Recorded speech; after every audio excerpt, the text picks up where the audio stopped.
ब्रह्मानंदं परमसुखदं केवलं ज्ञानमूर्ति द्वन्द्वातीतं गगनसदृशं तत्त्वमस्यादिलक्ष्यम् एकं नित्यं विमलाचलं सर्वादिसाक्षिभूतं भावातीतं त्रिगुणरहितं सद्गुरुवे तं नमामि। हे संतांचं काम आहे, परोपकाराचं काम। कारण बुडते हे जन न देखवेळा म्हणूनही कळवळा येत असे। संतांना कळवळा येत असतो, हे जन बुडायला लागलेलं आहे, पण जनाला माहित नाही की मी बुडायला लागलोय। जर कळालं असं तरी बुडले नसते। समर्थ रामदास स्वामी, जगदवंदे जगद्गुरु संत तुकाराम महाराज, कारण योग्याच्या खुणा योगी जाणीजे, मुंगीची चाल मुंगी ओळखेल म्हणून मुंगळा ओळखू शकत नाही, तसं संतांची चाल संतच ओळखू शकते। तुका म्हणे संत कैसे ओळखावे, आपण व्हावे तेव्हा कळेल। तर वैदिक सज्जनो, की नदीच्या एका तीराला समर्थ होते, एका साईडला तुकोबाराय होते, आणि मग वैदिक सज्जनानो समर्थाने एक दगड उचलला आणि त्या नदीत टाकला। लोकही बरीच आली होती, कसे भेटतात बघायला येतात, कुणाचं काय ध्यान असतं। आणि संत तुकाराम महाराज बोंब ठोकत गेले निघून तिकडे। काही लोक काय म्हटली, त्यानं दगड टाकला आणि ही बोंबलत चालला, असले भेटी असते त्या काय। त्यावेळेला समर्थ म्हटले, अरे हे दगडासारखी लोक या भवसागरामध्ये, या भव नदीमध्ये बुडायला लागलेली आहे, तर तू काय करायलास? मी बोंबलून सांगालो तरी ऐकेना। आता संतांनी काय केलं? नरद्या येऊनी छाकतील डोळे बळेच आंधळे होती, लोक उजेडा सरसी न चालती वाट, पुढील बोबाटा जाणून या तुका म्हणे, जाऊ साधवीत वाट, भेटे तरी भेटो कोणतरी एखादा। तर खरोखर वैदिक सज्जनों की याचा विचार करायला पाहिजे। नरदेह 83,99,999 योन्या फिरून तुम्हा मला अखेरचा मनुष्य जन्म मिळालेला आहे, आणि या मनुष्य जन्मामध्ये येऊन ज्याच्यासाठी आलेला आहे ते कारण जर नाही ओळखलं तर आम्ही बुडायला लागलो नाही तर काय करायला लागलोय? ज्या उद्देशासाठी जन्म मिळालाय, मनुष्य जन्माचे कारण सच्चिदानंद प्राप्त करणं, उद्देश काय या मनुष्य जन्माचा? खाणं पिणं उठणं बसणं मुलाबाळांना सांभाळणं, या सर्व गोष्टी पशु देखील करतायत, पक्षी करतायत, सर्व जीव करतायत, म्हणून आम्ही श्रेष्ठ नाही आहे। अडर येवनी पनहरीस धरती पर तेरी सिकंदरी, अरे या धर्तीवरचा तो सिकंदर आहे। काय म्हणून सिकंदर आहे? काय मी सुंदर असं घर बांधतो म्हणून? काय करतो म्हणून श्रेष्ठ आहे सांगा बघू? काय मी पैसा कमवतोय का मुलाबाळांना जन्म देतोय, काय करतोय म्हणून श्रेष्ठ आहे? अहर निद्रा मैसून सर्व यवनीशी सम समान, मनुष्य जन्मीचे ज्ञान आगाधच जाण। हे ब्रह्मज्ञान ते माहित नाही आम्हाला, कशासाठी जन्म मिळालाय, तो उद्देश काय आहे ते आम्ही विसरून गेलोय। जसं मला एक उदाहरण आठवलं द्यावं असं वाटतं की वैदिक सज्जनांनो, एक दिवशी एका नगरीच्या राजाला गाजर खाऊ वाटलं। कुणाला कवा काय खाऊ वाटतंय काय आता असं त्याचा विषय, आणि त्यानं आपल्या प्रधानजीला सांगून टाकले की चांगले बघून गाजर घेऊन या मार्केट। गेले ते त्यांच्या संग, आणि सहयोगी असते, मंत्री असते, आणि जाता जाता कल्पना संकल्पांचा आणि विकल्पाचा प्रभाव होतो। ते मन किती कल्पना करतं माहित आहे? म्हणून माऊली म्हणतात, कल्पनेचा सासू तिचा भूत गाजा असो। कल्पना कुठे, पुरी कल्पना कुठवर नेऊन ठेवेल काय सांगता येत नाही।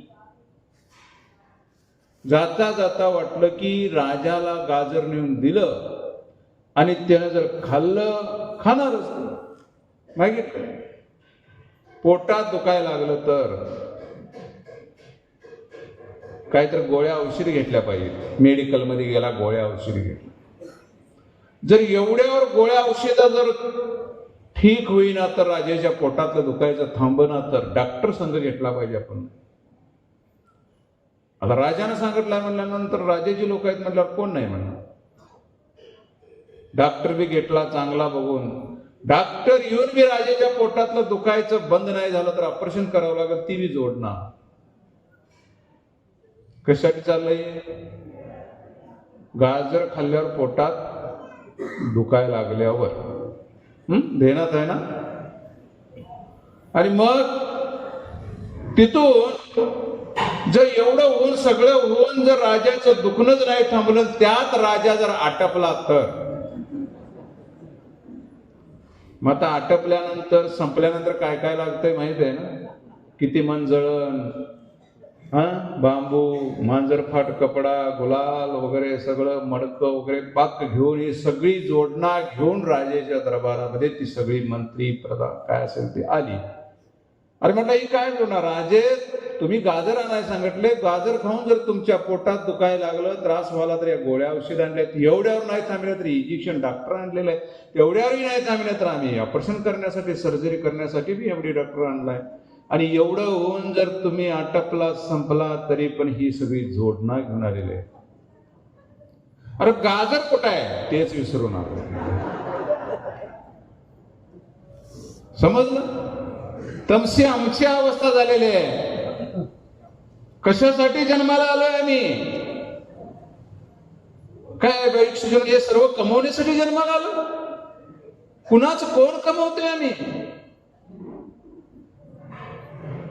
सांगून गेली संतवाणी शास्त्राच्या खुना, शास्त्राच्या खुना.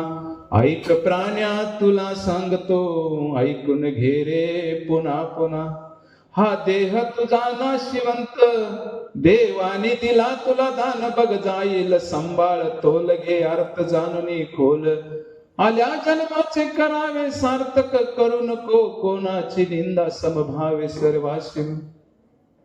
किती संतांनी समजावून सांगितलं आम्हाला आणि आजपर्यंत सांगतायत, तरी देखील ज्या उद्देशासाठी जन्म मिळालाय ते उद्देश आम्ही साध्य करत नाही. वैक्षजनांनो, ते समजावून सांगण्यासाठी आजपर्यंत वैक्षण्या भूतलावर जे जे धर्म संस्थापनाचे नर ते भगवंताचे अवतार मागे झाले, पुढे होणार, त्याने भगवंताचे वैक्षण तुम्हा आम्हाला समजावण्यासाठी हा मानवाचा धर्म काय आहे की ज्या परमात्म्यानं 9 महिने 9 दिवस आईच्या उदरात सांभाळलं.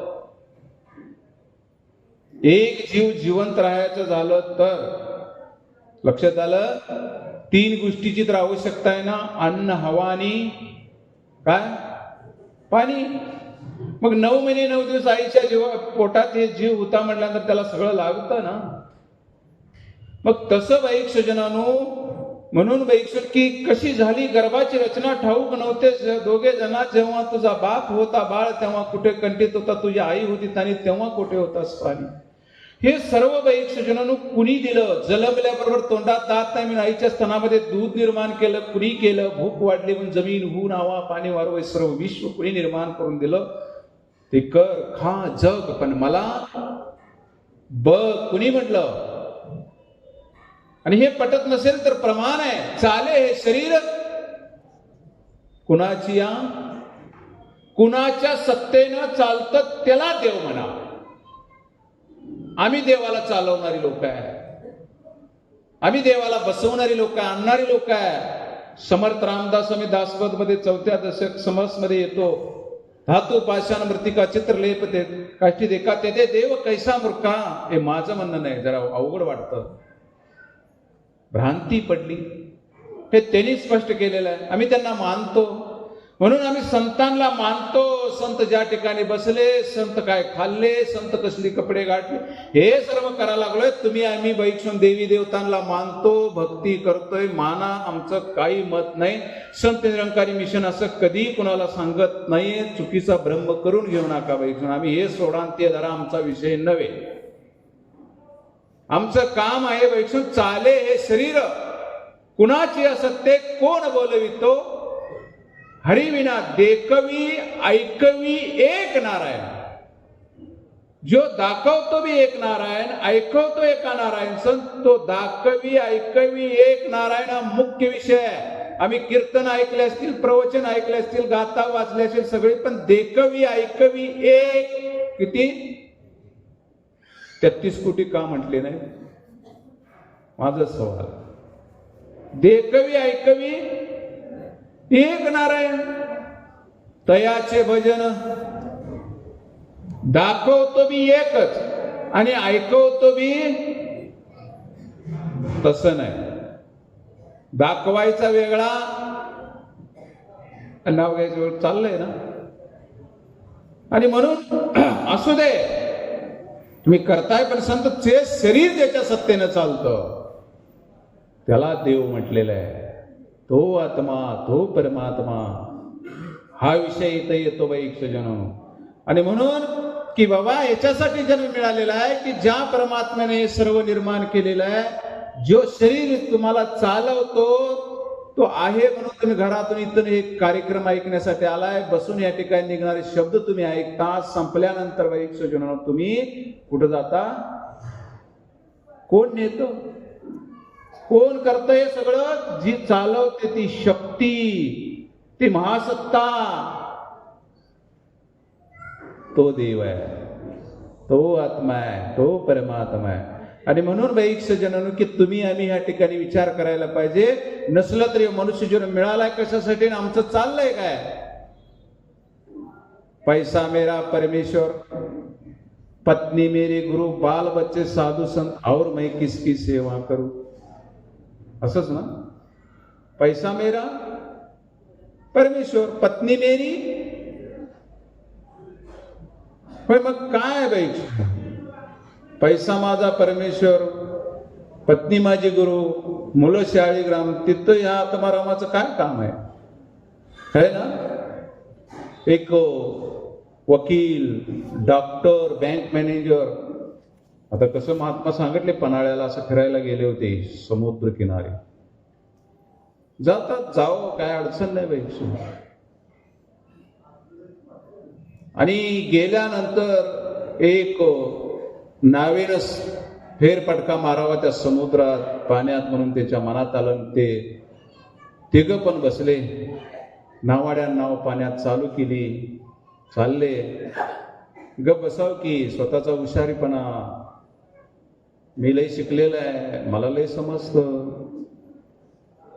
कारण ज्ञानालाच अहंकार येतो, अज्ञानाला येत नाही. माऊलीने सांगितलेलं आहे, अहंकाराची नवलगोटी न लगे विशेष अज्ञानाच्या पाठी, सुज्ञानाच्या कंठी नाना संकटे झोंबे ना. तर खरोखर वैक्षिष्ट्य कुणाला येतं? मग त्या नावाड्याला सहज विचारलं की बाबा तुझं शिक्षण वगैरे काय झालंय का, शाळा वगैरे काय शिकलायस का? मला सकाळपासून हे काहीतरी कमाई करून होत्या तेवढी पैशाची घेऊन जाऊन मला घरघर चालवायचं असतं, मी शाळा शिकलो नाही. तुझं 4 आणे आयुष्य कमी झालं, लगेच डिक्लेरेशन, जजमेंट म्हटलंच त्याने. दुसऱ्यानं विचारला, बँक मॅनेजर होता तो, तुझा बँक बॅलन्स वगैरे तर काय ठेवलायच काय? 4 रुपये, 5, 50, 1000, लाख, 2 लाख काय असेल ते ठेवलायच का, की जेणेकरून तुझ्या उपयोगाला आहे? सकाळ जर कमवलं, कधी कधी उपाशी झोपायची मला वेळ घरामध्ये येते. आणि कुठलं बी ठेवतोय साहेब, 50 पैसे आयुष्य तुझं, लगेच डिक्लेरेशन द्यायला लागले. तो आपलं नाव चालवत बिचारा चाललाय. तिसऱ्याने विचारलं, तुझं लग्न वगैरे, मुलं बाळ काय? हे घर ग्रस्ती चालवूपर्यंत पुरं झालंय, कुठलं लग्न करतोय? अजून लग्न नाही, काय नाही, माझ्या घरात आहे त्या परिवारांना सांभाळपर्यंत मला असं असं चाललंय. तिसऱ्यानं म्हटला, 12 आणे आयुष्य तुझं कमी झालं, राहिलं किती रुपयातले? किती राहिलं? किती राहिलं? 4 आणे राहिलं. किती राहिलं? 4 आणे राहिलं. तेवढ्यात नाव बऱ्यापैकी मध्ये गेली. त्यानं म्हटला, मी हात जोडून आता तुम्हाला विनंती करतो की नाव मध्ये आलेले आहे आणि वादळ जोरात समोरून आलेलं आहे आणि नाव कडेला जाणं आता अवघड आहे, पोवायला कुणाकुणाला येतं, आम्हाला येत नाही, तुमचं 100% आयुष्य बुडा म्हटला. समजलं? तसं आमचं भवसागरामध्ये मी लय शिकलो, मी सगळं शिका करा, मुबारक बात. डॉक्टर म्हणू, इंजिनियर बनो, और कुछ भी बनो उभारी का है, लेकिन पहला इंसान बनो कि जिस काम के लिए वो काम करो. ಯಾವ ಉದ್ದೇಶಕ್ಕಾಗಿ ನಮಗೆ ಈ ಜನ್ಮವನ್ನು ಸಿಕ್ಕಿದೆ ಅದು ಮಾಡಬೇಕಲ್ರಿ. समस्त काही जण आहेत कन्नडतील. तर तसं वैक सजनानो की आम्हाला जन्म मिळालेला या प्रभू परमात्म्याला ओळखण्यासाठी, त्याची भक्ती करण्यासाठी. हे पहिला समजून घ्या. आणि मग वैक आम्ही देवाची भक्ती करतोय, कोण करत नाही असं माझं काय ऑब्जेक्शन नाही आहे. सर्वजण आम्ही देवाची, देवीची, देवतांची भक्ती करतोय ना, करतोय. ज्योतिबा असो, जो तिन्ही लोकांचा बा तो ज्योतिबा. आता मला सांगा वैक सज्जनांनो, भगवान श्रीकृष्णांना आम्ही मानतो, त्यांनी गीतेमध्ये म्हणतात यांती देवव्रता देवाने यांती पितृव्रता पितृने यांती भूते जे यांती मध्ये अजिनोपी माम. अर्जुना, जे पितरांची पूजा करतील तर पितर लोकांना जाऊन मिळतील, जे भूतांची पूजा करतील ते भूतांना जाऊन मिळतील, जे देवतांची पूजा करतील तर देवतांना जाऊन मिळतील. मध्ये अजिनोपी माम, जे मला ओळखून माझी पूजा करतील तर मला मिळतील. मग यात काय फरक आलाय, काय सांगितलं याने, त्याचा विचार करायला म्हणजे आम्ही नक्की कुणाच्या पूजा करायला लागलो, कुणाला मानतोय आम्ही, हे माझं नाही आहे, हे प्रमाण देतोय आम्ही. आणि मग वैक्षण आम्ही नक्की कुणाची पूजा करायला लागलोय, तर संत निरंकारी मिशन जे गीतेमध्ये, भगवद्गीतेमध्ये सांगितले की बाबा खरोखर जो निर्गुण निराकार आहे, अंग संघ आहे, जळी स्थळी काष्टी पाशाने, अग्नी जळत नाही, वाऱ्याने उडत नाही, पाण्याने भिजत नाही, रात्री दिवसा कायम दायम, असा जो देव निर्गुण निराकार आहे. जसं समर्थांनी म्हटलं, देव जवळी अंतरी भेटी नाही जन्म भरी हो, देव जवळी अंतरी मूर्ती त्रैलोक्य संचिली, दृष्टी उस्वाची चुकली, भाग्याले संत जना झाले देवाचे दर्शन, रामदास धन्य झाला देही देव प्रगटला. कुठं प्रगटला, कुठं, देह कशाला म्हणतात, बॉडी, शरीर, अनेक नाव आहे, सेहत है ना, सगळे पाक. तर काय सांगतात समर्थाने, आम्ही समर्थाला मानतो, सगळं करतो वैक सज्जनांनो, की काय म्हणतात, देव देहात देहात का हो जाता, राऊळात म्हणा नाहीतर मंदिरात म्हणा, तुम्ही कुठं आहे देव, तुझा आहे, तुझं कशी परी, तू जागा चुकलासी का विकलासी, प्रेमाने बोला, जागा तुमच्या जवळ देव आहे. ನಿನ್ನಲ್ಲೇನ ನಿನಗೆ ಸಿಗ್ಲಿಲ್ಲ, ಎಷ್ಟು ಹುಡುಕಾಡಿದ್ರೆ ಶಿವಯ್ಯ, ತೆಳಗ ಚೆಂಡ ಮಾಡಿ ಮ್ಯಾಲ ಕಾಲ ಮಾಡಿ ಹರ್ಯಾಡಿ ಬೋರ್ಯಾಡಿ ಜೊತೆ ಇದ್ರೆ ನಿನಗೆ ಸಿಗ. तुमच्या देव आहे, तुमच्या जवळच आहे, तुम्हीच आहे हो, कशाला ओळखायची गरज आहे. पण कुणाला माहित आहे नाही. म्हणून बाईक सज्जनांनो की खरोखर ते कधी आम्ही दृष्टांत देतो ना, की एक आजीबाई वाकळ शिवत होती. आता कोण शिवत नाही ते वाकळ, गोदडी, काय समजणार नाही तुम्हाला, काही जुन्या लोकांना समजत असेल. आणि संध्याकाळची वेळ झाली आणि संपत आलती म्हणून जरा त्या आपलं आजीबाईनं वेळच केला, दिसायला कमी, जोरात सुई वडाय गेली, ती पडली निघून. पडल्यानंतर आता म्हातार माणूस हुडकायला लागली इकडं तिकडं, त्यात दोन शाना आलं. प्रेमाने बोला, आहेत ना, शाना असते त्याच्याशिवाय चालत नाही समाज, गाव पण चालत नाही, शाने असल्याशिवाय चालत. एकट्यानं दुपारच्या वेळेत मस चारवून, काय म्हणतात, फिंडवून, चारा फिरवून आणली होती चारवून, आणि ताण लागली होती, पाणी नव्हतं, रांजणात पाणी होतं, पण पाणी अर्ध होतं. म्हशीनं मुंडकं कसं बस ताण लागली म्हणून घाटले, अडकून बसली म्हस, मुंडकं अडकलं. उट्टावरून एक शाणा चालला होता, उट्टावरच्या शाण्याचं सांग. पण तो माणूस धावपळ करायला ना, म्हशीचा मालक, ते काय करायचं म्हटलं, आता असं असं झालंय धावपळ. उट्टावरचा शाणा म्हटला, काय धावपळ करायला, इकडे तिकडे पळून खेळा, दिसत नाही का म्हटलं, म्हशीचं मुंडकं अडकलंय त्या रांजणात, मग त्यात काय अवघड आहे. अरे मग मला सुचत नाही काय करायचं, मी सांगतो आयडिया, तू घेऊ नको, मग ये सांग. नाही म्हटलं, पहिला मला घरात घ्यायला पाहिजे. उट्टावर बसून घरात येणार तो, असं नव. मग काय करायला पाहिजे, भीत पाडली त्यानं, चौकटीचं उंच होतं ना ते. भीत पाडून त्याला घरात घेतलं. घरात घेतल्यानंतर मग एखादी सुरी कुऱ्हाड वगैरे काय हाय म्हटला, सुरी चांगली. मग काय करायचं, सुरी आहे, म्हशीचं मुडकं तोड जा. तोडलं म्हशीचं मुडकं. आता फोड जरा अजून. तिसरा सल्ला काय, अशा उंटावरच्या शहाण्याच्या नादाला लागल्यानंतर आमचं कल्याण होईल का? होईल नाही. मग तसे दोन शहाणे आले, आजी काय उडका लागल्यात, सुई पडल्या उडका लागले. पुढं बघ त्या तिथे एक 100-200 फुटावर सरकारी एक पोल आहे, खांब लावलाय, कसला हॅलोजन लाईट लावलेला आहे, आणि तिथं उडक घावील तुला. त्यांचं ऐकून ती आजी, ती म्हातारी जाऊन तिथं सुई उडकाली. तिकडून 2 शहाणं आलं, इकडून 2 शहाणं आलं, काय गमावलंय सुई, त्यांनी बी उडकायला लागलं. बघता बघता 10-15 लोक जमा झाली, सगळीजण उडकाले. खरं 2 शहाणं आलं. अरे म्हटलं किती तोळ सोनं गुमावलं, तुम्ही उडकायला लागला इथं. एवढी अमोली वस्तू पुढं गुमावल्याशिवाय कोणतरी ओळखणार नाही ना 10-15 लोक. कशाचं सोनं काही नाही, या आजीची सुई गुमावल्या, आम्ही सगळीजण हुडकून हेल्प करायला द्यायचं आहे. त्याने नक्कीच ओळखलं आणि म्हटलं, आजीला जाऊन विचारलं, आजीबाई सुई कुठं गुमावल्या? घरात. कुठं? घरात. ही वडंगे गाव घेऊन हुडकलीस तर तुला सुई गावणार. कारण वस्तू कहा ढूंढत कहा कजबी ना आवे हात. तुझ्या जवळ देव आहे, तूच देव आहेस, आणि मग कशाला हुडकत फिरायला लागलायस? हा, देव देव म्हणून व्यर्थ काहींशी, निज देव नेनशी मूळ कोण आहे. देव असे अंतर्यामी व्यर्थ विडशी तीर्थग्रामी. म्हणून बैक सज्जनानो की देव जवळी कुठं आहे आणि अंतरी. एवढी खून करून दावली संतांनी.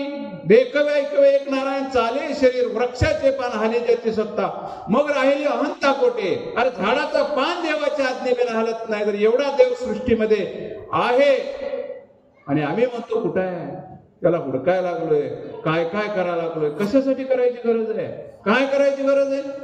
जे झाड जळी बांधले ते चंद्रबिंब दिसे आंदोडली, तडेशी काढून झाडले तेव्हा बिंबके सांग. एक पैलवान अंघोळी करायला गेला, जात होता रोज तयारीवर, आणि एका घारानं कोणतरी एखादी बिचारी विसरपणानं बैक्षण हार 2-4 तोळ्याचा 5 तोळ्याचा असल सुट्टीला अडकावली. ती आंघोळी करताना ती घारानं घेऊन ते जात असताना त्या हिरीतवर झाडात टाकून गेली. आणि ह्यो पैलवान उडी मारायच्या अगोदर पाण्यात निवाळ त्याला हार दिसला आणि उडी मारायला चालू केला. पाण्यात उडी मारायचा, खाली जायचा, त्या हाराला धराय बघायचा, गाळच हाताला येत होता, कपड्याच हाताला येत. साईडला एक व्यक्ती शेतकरी होता, त्या रानाचा मालक काम करत होता. अर्धा तास झाला एक पैलवान 5-10 मिनिटात निघून जाणार, एवढा उशीर का करायला लागलाय, काय चाललंय याचं, काय आलंय म्हणून तो आला बघायला. आता यानं कट्टाळला होता. त्याचा मत काय, त्याला बोलवावं तर निम द्यायला लागतंय. आशा ना का नाही? आशा, अरे बापरे, काय सांगावं त्या आशेचं कौतुक. किती आहे आशा. शरीर मेलं तरी आशा संपत नाही. तिसऱ्या दिवशी आम्ही ठेवतो थोडं गरुड पुराणाचा विषय, तो आम्ही असताना काय आणि मेल्यानंतर काय होतं, शरीर सोडल्यानंतर काय होतं, जीव कुठं जातो, काय जातो, कुणी काय कर्म केलं तर त्याला काय पाप लागतं, त्याला काय होतं, हे सगळं गरुड पुराणामध्ये 15-16 अध्यायामध्ये येतं. 16व्या अध्यायाला सांगितलं त्यांनी, तुम्ही ब्रह्मज्ञान घ्या तर तुम्हाला 15 अध्याय लागू नाही. तर तेच करत असतो बाई सज्जनानो. आणि म्हटलं काय झालंय, म्हटलं आता सांगणं भाग आहे, निमंत्र मिळेल. युवक म्हटला हार आहे, कुणाला सांगायचं नाही, सोन्याचा हार दिसतोय बघ म्हटला ते, आणि तो काढायचा येईना माझ्या हाताला. तो शहाणा होता. त्यानं म्हटला, शहाण्या तू आज दिवसभर जर काढलास तर तो हार वर झाडात आहे, तू हुडकायला लागलाय. कुठं आहे हार? तो वर झाडात आहे आणि तो पाण्यात खाली हुडकायला लागलाय. तसं देव तुझ्या जवळ आहे, आमच्या जवळ आहे. कशाला हुडकायची? जे जाळ जळी पांगले, पौर्णिमेचा चंद्र फुललेला आहे, नदीमध्ये जाळ टाकण्यासाठी कोळी माश्याला जाळ टाकण्यासाठी गेलेला आहे. आणि जाळ टाकल्यानंतर त्या कोळ्याला वाटलं की चंद्र जाळ्यात माझ्या गावला आहे. काढून कडाला झाडतोय तर चंद्र चंद्राच्या ठिकाणी होतं, त्याचं बिंब पाण्यात पडलं होतं, चंद्र तिथं कुठं आहे? तसं देव तुझ्यामध्ये आहे, तू देवामध्ये आहेस. आणि मग हुडकायची गरज काय आहे हे कुणी आजपर्यंत सांगितलं पण त्याची ओळख कुणी करून दिली नाही आहे. आणि ते ओळख आज संत निरंकारी मिशन सद्गुरु माता सुदीक्षाजी महाराज त्या विश्वाला आज ह्या ठिकाणी इतकं करून देते. देव देव म्हणून तो कसा आहे? मुख्य देव आहे कैसा, माया अटीला पसारा, शरण जावे संत जना, सत्य मानावे. कुणाला सत्य मानावं? हरिपाठ तोंडपाठ. हरिपाठाचा एकच मतलब आहे, हरिपाठ फार गहन आहे. ज्ञानेश्वरी कठीण आहे, हरिपाठ गहन आहे. सार आसार विचार त्याला म्हणायचं हरिपाठ.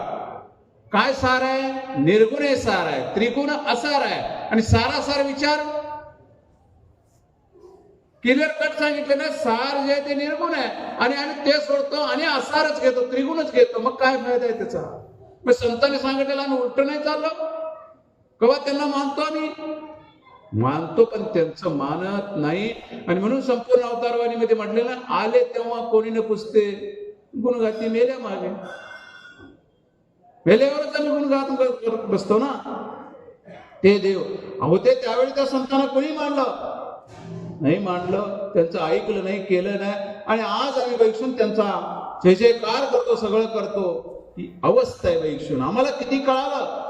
आणि म्हणून की आज पुन्हा ह्या समयाला सद्गुरु दया कृपा केलेले आहेत. कारण का वैक सज्जनों आतापर्यंत अवतार झाले, सत द्वापार त्रेता कलियुगामध्ये वैक सज्जनों संतांचे अवतार, संत येतील असं सांगितलेलं आहे. कारण का वैक संत ते देव, देव ते संत, निमित्त मात्र प्रतिमा. तर वैक दुसरं काय आहे?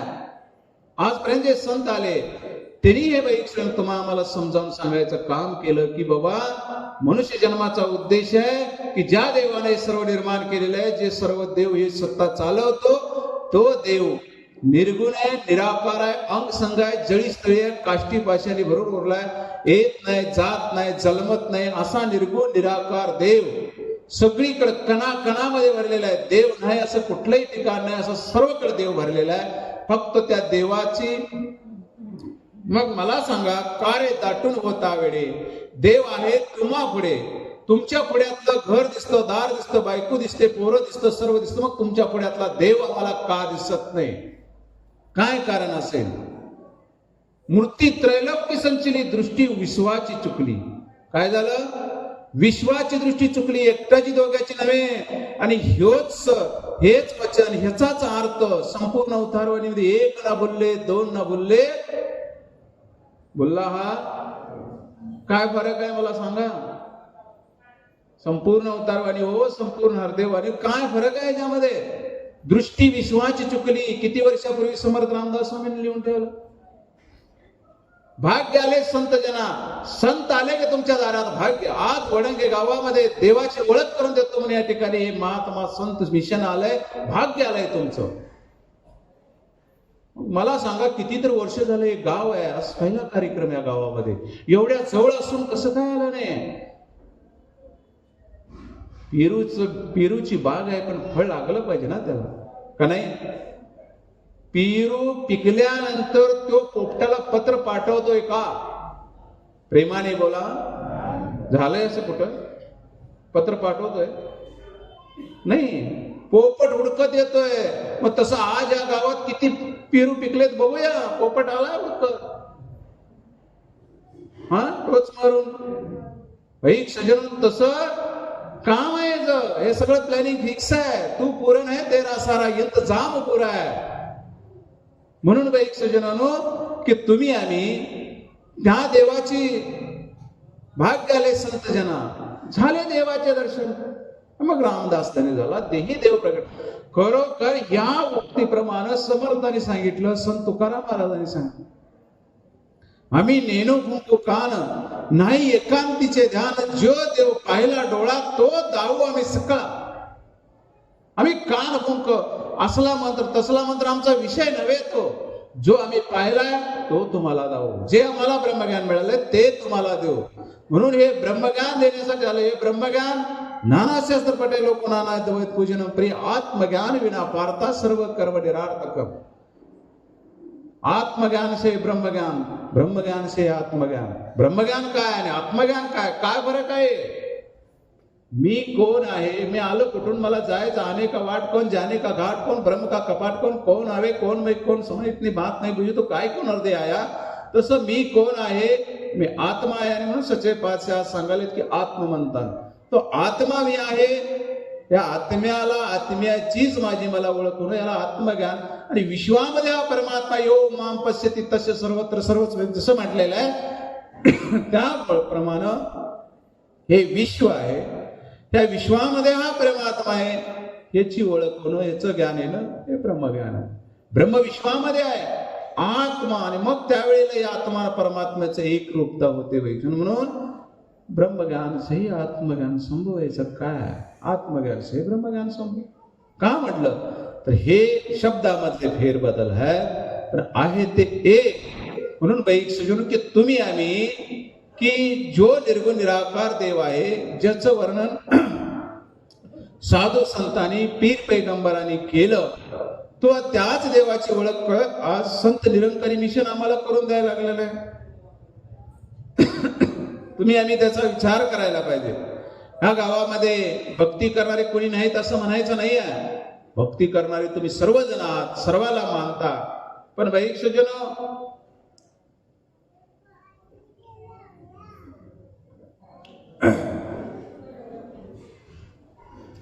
जरा या ठिकाणी हा विचार करा की मनुष्य जन्म या परमात्म्याची भक्ती करण्यासाठी मिळाला. इथून सुरुवात झाली आपली. तर परमात्मा कसा आहे, निर्गुण निराकार, आणि कुठं आहे, तुमच्या जवळ आहे, तुम्हीच आहे. मग तुमच्या समोर देव आहे, तुम्हाला दिसत का नाही, हा विषय चालला आमचा. आता मला सांगा, तुम्हाला सगळ्यांना मराठी वाचा येतं, इंग्लिश येतं, हिंदी येतं, पण कन्नड येतं का? प्रेमाने बोला. मला येतं. मी आता कन्नड पुस्तक काढून वाचतो. तुम्हाला कन्नड पुस्तक दावतो, अक्षरही त्यामध्ये दिसतील, पुस्तकही तुमच्या समोर आहे, अक्षरही दिसतात, पण तुम्हाला वाचायला येत काय? मग माझा चष्मा घातल्यावर वाचायला येईल काय? माझ्यासारखे कपडे घातल्यावर येईल? कमी राहतोय त्या ठिकाणी राहिल्यावर येईल? कमी काय खातोय ते खाल्ल्यावर येईल? याच्याशी काही संबंध नाही. कन्नड अक्षर ओळखण्याचं ज्ञान तुम्ही घेतल्यानंतर केव्हाही कुठेही कसंही कन्नड वाचू शकता ना. मग काय कन्नड वाचण्यात अडचण काय? कन्नड भाषेचं ज्ञान नाही. तसं वैक्षजनांनो, देव आमच्याजवळ तुमच्याजवळ आहे, पण त्या देवाचं ज्ञान आमच्याजवळ नाही. मग ते ज्ञान पैगा बरवे, जरी मनी हाती आणावे, तरी संताया भजावे सर्वस्व. माऊलीने क्लिअर केलं 4थ्या अध्यायामध्ये की तुला जर ते देवाला ओळखायला लागलं, देवाला ओळखायची काय गरज पडे? तो तुला गुमावलाय का? देव गुमावायसारखा आहे का? देव करी जैसा नाही, देव टाकी जैसा नाही, देव घडवी जैसा नाही आहे हो ना. तो अजन्म आहे, अजंतो नित्य शाश्वत, प्राणा जाय तो वेद कदाच नामे, तो येत नाही, जात नाही, तो जन्मत नाही, मरत नाही, नित्य आहे, अखंड आहे, अविनाशी आहे. मग ब्रह्मा विष्णू महेशाला देखील हे ब्रह्मज्ञान पाहिजे होतं तर त्यांच्यात अहंकार का आला? मग त्याचा विचार करायला पाहिजे. त्या ब्रह्माने सकळ जग निर्मिले, ब्रह्माशी निर्मिता कोण? विष्णूने सकळ जग पालन केले, विष्णूशी पालन करता कोण? रुद्राने सकळ जग संहारले, रुद्राशी संहारता कोण? ब्रह्मा विष्णू हार तयाची निर्मिता तोची थोर, तो देव ओळखावा नाना यत्न करून. की जन हे सर्व अक्षर आचार सगळे तिघांना निर्माण केलं. त्यांना एकदा अभिमान आला होता, अशी कथा येते. आणि यो म्हटला, मी ब्रह्म म्हटला, मी तुझी सृष्टीच निर्माण करत नाही, मी सांभाळतच नाही म्हटला, मी समाप्तच करत नाही. यो म्हटला, तिघांचा अभिमान गप बसले. पण ह्या परमात्म्याने तिघांना निर्माण करणाऱ्यानं, विधात्यानं, परमात्म्यानं, निरंकारनं असा एक प्राणी बी म्हणता येत नाही, त्याला माणूस बी काहीच म्हणता येत नव्हतं. असे म्हणावं तर शरीर घोड्याचं, तोंड कुणाचं, असं करून दोन्ही बाजूला पकाले अडकावून एक वस्तू, एक प्राणी म्हणा, काय म्हणा, ती यायला लागली. आणि हे तिघजण बसले. बघितल्यानंतर ब्रह्म म्हणतं, हे प्राणी मी तर निर्माण केला नाही, मी कुठने या लागलं? विष्णू म्हणाला तुला तर पालन करायचं, मला याला पालन करायचा काही अधिकार नाहीये, मग समाप्त करायचं मला. रुद्र शंकर म्हणाला नाही. मग ते जवळ आला, त्याला विचारलं बाबा तुला कोण निर्माण केलं? तुम्हाला जन निर्माण केलाय, त्यानं मला निर्माण केलं. त्यांना म्हटलं की आम्हाला बी निर्माण करणार आहे. तुम्हाला खोटं वाटत असेल तर दोन्ही बाजूला 2 पकाले आहेत माझ्या बाजूला दिसतात ना, यातनी काय आहे तर अंडी आहे, आणि ते एक अंड फोडा, प्रत्येक अंड्यात ब्रह्मा विष्णू महेश एक नाही बघा. असं आहे ब्रह्मांडाची रचना करणारा जो परमात्मा आहे, कशाला अभिमान अहंकार पाहिजे तुम्हाला? तसं यांना निर्माण करणारा पण तो देव आहे. कुठं आजपर्यंत ऐकलं ब्रह्मा विष्णू महेशालाही निर्माण करणार? इथून सृष्टीची सुरुवात झाली ना. काय सृष्टीची सुरुवात कशी झाली, कुठून झाली हे बी आम्ही वाचलं, ऐकलं. पुराण 6 शास्त्र 18 पुराण 4 वेद व्यासाने सगळी लिहिली, आम्ही ऐकतो. कलियुगाची सुरुवात कशी झाली ते मी आम्ही ऐकतो, सगळं करतो. पण भैक्षजन तुम्ही आम्ही विचार करायला पाहिजे की जने सर्व निर्माण केलं तो हा निर्गुण निराकार प्रभू परमपिता परमात्मा. किती युग घडली, किती सृष्टी अशा निर्माण झाल्या, काय झालं? 4 युगाचं एक मनवंतर, 7वं मनवंतर आता चालू आहे. 7 चौक 28 युग झाली. विठे रोबा एक मनवंतर. असे किती मनवंतर झाली तरी काय फरक पडणार आहे? एक मनवंतर व्हायला जवळजवळ 40-43 असं भागवत मध्ये वर्णन येतं. तर विचार करा वैक्षण, डोक्याच्या वर्ण चालला असेल विषय, फार खोल पण नाही वैक्षण. तुम्ही ज्या श्रीमद भागवतला मानताना जे 18वं पुराण व्यासानं लिहिलं त्यामध्ये विषय येतो, तुम्ही ऐकता. सगळं परीक्षित राजांना शुकाने जे सांगितलं वैक्षजनानं ते शेवट 7 दिवसामध्ये, की त्याच्यामध्ये विषय येतात, तुम्ही ऐकतो. मग संत तुकाराम महाराज सांगले गीता भागवत करीती श्रवण अखंड चिंतन विठोबाचे. तर ते भागवत सांगतं की खरोखर या प्रभू परमात्म्याची ओळख करून घ्या, ही भक्ती करा. गीता पण हे सांगतं वैक्षजनानो की जे ज्ञान अर्जुनाला सांगितलं नाम वेदार तपसान दाननचे जे अशक्यमेव मदो द्रष्टम द्रष्टवानसी मायेता. हे अर्जुना, हे वेदानं ज्ञान प्राप्त होणार नाही, दान करून प्राप्त होणार नाही, यज्ञ करून प्राप्त होणार नाही आहे. केवळ केवळ तद्विधी प्राणे पातील ते ज्ञान तुला पाहिजे असेल तर संताया वजावे सर्वस्वेसी. कारण न सदृश्य ज्ञानानं पवित्र, ज्ञाना एवढी पवित्र गोष्ट जगामध्ये कुठलीच नाही. ज्याला ज्ञान मिळालं संपला तो वैक्षण, ज्याला ब्रह्मज्ञान मिळालं त्याचं जीवन तो मुक्त. आणि म्हणून की तुम्ही आम्ही एवढं जर सगळी भटकंती करायला लागलोय, जर आम्हाला मुक्त होण्याचा मोका मिळालेला आहे, मुक्ती प्राप्त करायचा हक्क मिळतोय मनुष्य जन्मामध्ये, आणि तो आम्ही जर गमावत असेल केवळ छोट्या मोठ्या गोष्टीसाठी, संपत्तीसाठी, तर काय फायदा आहे आमचा? मनुष्य जन्माला येऊन काय फायदा आहे? मग आला आणि असाच निघून गेला. म्हणून महापुरुषो, भाविक सज्जनो, की जाग व्हा की तुम्हाला मनुष्य जन्म मिळालेला आहे. आणि या मनुष्य जन्मामध्ये ह्या प्रभू परमात्मा आजपर्यंत असं कधी झालंय चला देवाची ओळख करून घ्या? नाही. देव तुमच्या जवळ आहे, अंग संग आहे, सगळीकडे भरून उरलेला आहे. नाही असं नाही, सगळीकडे भरून उरलेला आहे. एक साधू संत, त्याला एक परीस गावला होता. म्हणजे मिळाला असेल साधू संतांना सर्व प्राप्त करू शकतात. तो एका झोपडीमध्ये राहतो, तर गावातल्या ठक लोकांना समजलं ना याला काय काय गावलंय. परीस, परीस म्हणजे काय? लोखंडाला लावलं की लगेच सोडून. मग त्यांनी काय म्हटले, संध्याकाळी कुठेतरी कीर्तनला सत्संगला बाहेर जाते, तवा जाऊन याचा परीस चोरून आणा. गेलं, पुरा झोपडी उडकलं तरी घावना. तो महात्मा यायला लागला तरी पण यांना घावना. उडकलं. मग वैक सुजन ते आल्याबरोबर धन्य एकदम हे झालं ना, माणसाला हे भीती वाटते ना, आता आम्ही असं चोरी करायला आलो. त्याने म्हटलं आम्हाला, त्यांनी म्हणाले माफ करा आम्ही जातो असं. अरे बाबा म्हटलं, तुमच्या माझ्या झोपडीला चरण लागलं, आला भारी झालं काम, कशासाठी आला होता, काय कारण? आता सांगायला लागला ना त्याला खरं. मी म्हटले तुम्हाला एक परीस सापडलाय. होय सापडलाय. म्हटले तो आम्ही चोरून नेऊ म्हणून आलो होतो. मग तू कुठं आहे? हाय. एक पत्र्याची पेटी होती, त्या पत्र्याच्या पेटीत तो परीस त्याने ठेवला होता. उघडला आणि त्यांना परीस काढून दावला त्यानं. हे बघा परीस,